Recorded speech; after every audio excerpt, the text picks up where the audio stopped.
جتنیاں بھی اسی عبادتاں کرنے ہاں، نماز، روزہ، تراویح، تلاوت، زکوٰۃ، عشر، صدقات نے، حج، عمرہ، انہاں تمام عبادتاں دی قبولیت لئی پہلی شرط بندے دا ایماندار تے موحد ہونا، دوسری شرط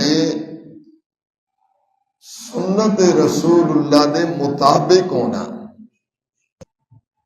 قبولیت نہیں، تیسری شرط اخلاص دا ہونا کہ میرا رب راضی ہو جائے، دے وچ اخلاص بھی ہوئے، عمل بھی درست ہوئے۔ اگر عقیدہ درست نہیں نا تے اس عمل دا ایک رائی دے دانے دے برابر بھی کوئی فائدہ نہیں، کوئی ان دی قبولیت نہیں۔ 18 نبیاں دا ذکر کر کے فرمایا وَلَوْ أَشْرَكُوا لَحَبِطَ عَنْهُمْ مَا كَانُوا يَعْمَلُونَ۔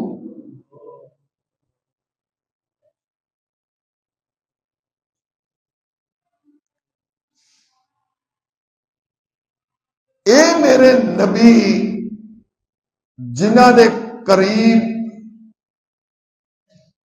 کبیرہ گناہ تے بڑے دور دی گل ہے، صغیرہ بھی نہیں آتا،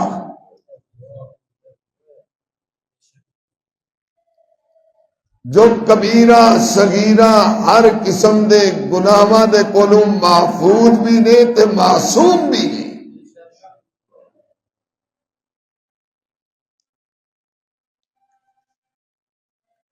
دنیا نو سمجھان واسطے فرمایا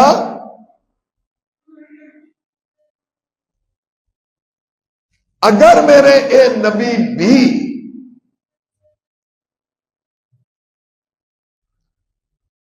شرک کر لیں گے تو پتہ پھر کی ہونا سی؟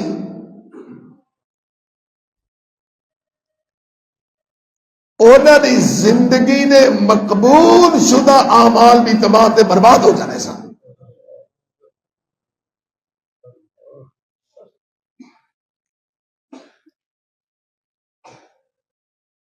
عقیدے دا درست ہونا سب تو زیادہ ضروری ہے۔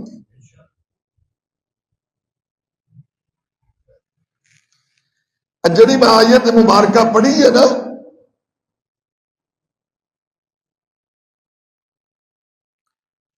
آیت نمبر 46 سورۃ النحل دی،